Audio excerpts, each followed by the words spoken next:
సమభయముదారం పుస్తకంచాక్షహారం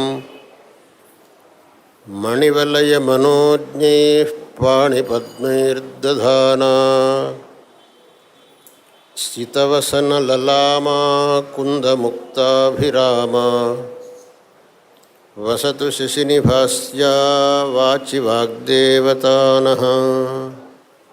అత్యంత సారభూతంగా వారు ఒకచోట చెప్పిన మాట మనం ఎప్పుడూ జ్ఞాపకం పెట్టుకోవలసినటువంటి మాట.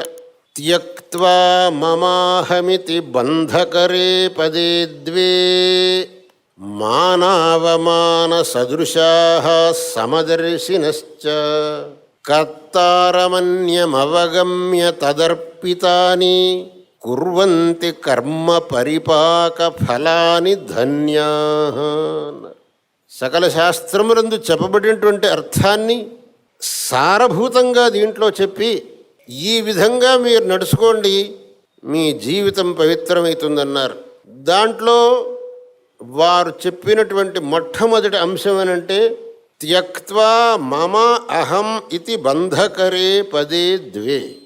ముఖ్యంగా మనకు అహంకార మమకారములు అనేటటువంటివి ఈ సంసార బంధానికి హేతువులుగా ఉన్నాయి. అనేక మంది పండితుల ప్రవచనాల్లో వింటూనే ఉంటారు. ఈ అహంకార మమకారములు అనేటటువంటి మనిషికి చాలా శత్రువులుగా ఉన్నాయని చెప్పేసి. ప్రతి ఒక్కడికి ఈ అహంకారం అనేటటువంటిది ఒక పెద్ద భూతంలాగా వాడిని ఆక్రమించి వాడితో అనేకమైనటువంటి అకార్యములను చేయిస్తూ ఉన్నది. ఈ అకార్యములను చేసేటువంటి వాళ్ళందరికీ నన్ను ఎవడు ఏం చేయగలుగుతాడు, నన్ను ఎవడు ఏమీ చేయలేడు అనేటటువంటి భావన మనస్సులో ఒక వైపున ఉంటుంది. నా దగ్గర డబ్బు ఉంది, నా చేతిలో అధికారం ఉంది, నాకు విద్య ఉంది, నా వెనకాల వేలాది మంది మనుషులు నేను చెప్పినట్టు వినేవాళ్ళు ఉన్నారు, నన్ను ఎవడేం చేయగలుగుతాడు. ఈ భావన మనస్సులో ఉండి వాడి వల్ల అకార్యములను చేయిస్తున్నది. నేను ఏమన్నా చేస్తాను, కానీ వాడు ఒక విషయం మర్చిపోతున్నాడు. ఇక్కడ నిన్ను ఎవడు అడిగేవాడు ఉండకపోవచ్చు, నువ్వు శరీరం విడిచి వెళ్ళిన తర్వాత అడిగేవాడు ఒకడున్నాడు. వాడి కళ్ళు కప్పటానికి నీకు వీలు లేదు. అది మటుకు వాడు మనసుకు తీసుకోవటం లేదు.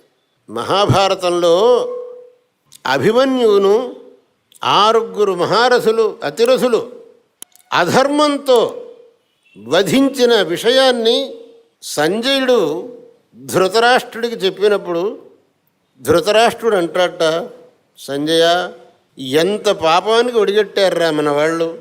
ఆ ఒక్క నిశ్శస్త్రుడైనటువంటి ఆ పిల్లవాడిని 6 అతిరథులు చేరి వధించారు అని అంటే ఎంత పాపం రా ఇది.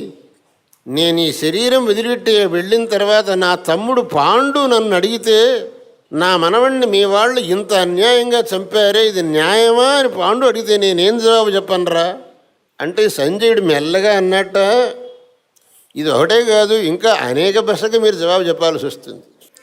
లాక్షాగృహ దహనం మొట్టమొదటి ప్రశ్న అది వస్తుంది. నీ కొడుకులతో నా పిల్లను లాక్షాగృహాన్ని పంపించి తగలెట్టించావే, ఇది న్యాయమా అని దానికేం జవాబు చెబుతావు? ద్రౌపదీ వస్త్రాపహరణం దానికేం. ఇంకా ఈ ప్రశ్నలకు ఇటువంటి చాలా ప్రశ్నలు మీకు వస్తాయి, మీరు చాలా జాగ్రత్తగా ఉండాలి మెల్లగా అన్నట్ట సంజయుడు.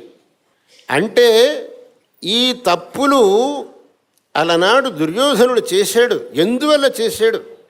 నన్ను ఎవడు ఏం చేయగలుగుతాడు? అలనాడు మహాపతివ్రత అయినటువంటి ద్రౌపదిని అవమానపరిచిన సమయంలో వాడి మనస్సులో ఏమిటి? నన్ను ఎవడే అనగలుగుతాడు? ఆ ఒక్క అహంకారం అనేది వాడి వల్ల అన్ని అపరాధాలు చేయించింది. కానీ చివరికి వాడి గతి ఏమైంది? సర్వనాశం కాలేదా? ఎవరన్నా వాడివాడు అనే ఎవడన్నా మిగిలాడా? చివరికి వాడికి కూడా ధర్మరాజే తర్పణ ఇవ్వాల్సి వచ్చింది, శ్రాద్ధం పెట్టాల్సి వచ్చింది. ఏ ధర్మరాజునైతే వాడు నానా హింసలు పెట్టాడో చివరి ఆ ధర్మరాజే వాడికి తిరోధకాయలు ఇవ్వాల్సి వచ్చింది, శ్రాద్ధం పెట్టాల్సి వచ్చింది. కాబట్టి మనం అహంకార భూయిష్ఠులమై అధర్మాన్ని ఆచరిస్తూ వాస్తవాన్ని మర్చిపోతున్నాం. ఈ అహంకారం మనకు పనికిరాదు.